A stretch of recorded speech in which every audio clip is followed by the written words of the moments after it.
Guys, nandito na tayo kay Kuya Diwata. So, dun daw sa likod yun eh. Binabala tayo ng sasakyan dito. So, yun, liliban na tayo. Tawid tayo ng pedestrian lane. And punta na tayo. Dahil tinikman natin yung kanyang fried chicken. Saka yung sabi niyang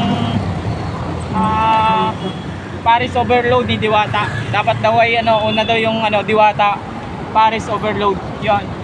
Tawid na tayo guys.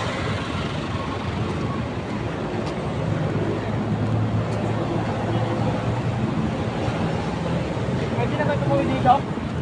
Pwede mo yung mga naman. Oo, tama mo naman no. Boss Ran. Kasama ko nga pala si Boss Ran. Ang aking videographer, poging videographer. Oo, talagang. Ayan. Tara, tawid na tayo. So ayan, tatawid lang tayo dito.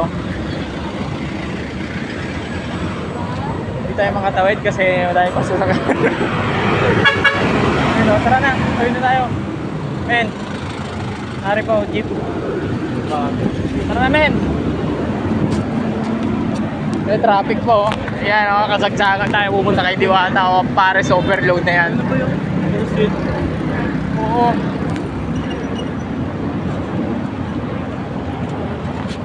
Saan ang kasagsagan o? Ayan si paring Ran o, ang aking videographer. So tara na. Ano bang hinihintay mo? Tara na. Diwata Paris overload. Ayan. So may Paris nini. May ay, ito na yata yun. Ba't walang pilang Paris ni Diwata dito? Nakita tayo kung Paris ni Diwata dito. Hindi yata yun. Hindi yan to. Ay, ba't walang pila? Ano, Paris ang dito. Paris overload. Amen. Lakad lang tayo dito.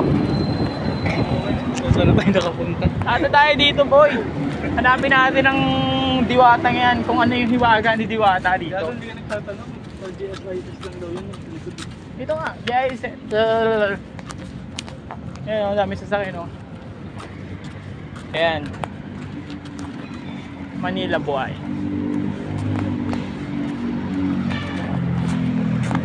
So ayan, kasama ko si Boss Ran. Boss Ran, saan ka dyan pupunta Boss Ran? Bawal dyan, Boss Ran. Kasi baka tayo mahuli dito pag wawalisin ka ng dito. Ayun o, Boss Ran yun.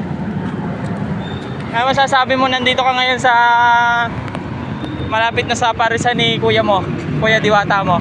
Ayos. Ayos na. Ayos na yan. Mapapailang rice ka?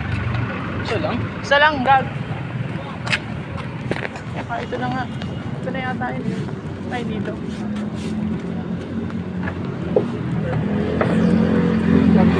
Wala naman nakalagay nito.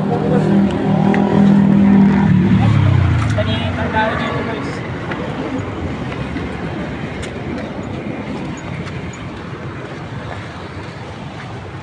Ito na, nakapit na tayo.